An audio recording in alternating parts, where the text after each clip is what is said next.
पुढची बातमी पाहूयात। मीरा भाईंदरमधील एक धक्कादायक बाब समोर आली आहे। शेतकरी विनायक यांनी या तलाठी कार्यालयाकडून फसवणूक करण्यात आली असल्याचा आरोप केलाय।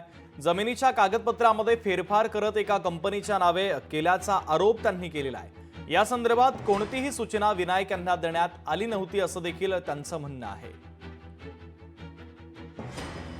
आमची शेती आम्ही करीत होतो, कसत होत होती, तर ती आता त्या नरेंद्र मेहतानी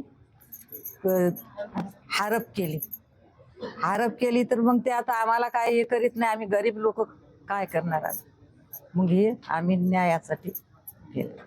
कंप्लीट केली होती पण आम्हाला काय बोलले नाही ते लोक, काहीच नाही बोलले, न्यायच नाही दिला। महाराष्ट्र हे शेतकरी आत्महत्यामध्ये अव्वल क्रमांकावर आहे।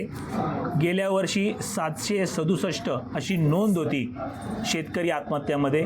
तशीच एक घटना मीरा भाईंदरमध्ये घडणार होती। मीरा भाईंदरमधील मराठी आदिवासी शेतकरी कुटुंब म्हणजे विनायक माळी यांचं नाव सातबाऱ्यातून डायरेक्ट कमी करण्यात आलं। तलाठी सातपुते आणि मंडळ अधिकारी चव्हाण यांनी कोणत्याही आदेशाची अंमलबजावणी, कोणतेही नोटीस पत्र न देता सदर कुटुंबियांचं नाव हे सातबाऱ्यातून कमी केलेले आहे। लोकशाही मराठी ऐका, पहा, जागरूक रहा।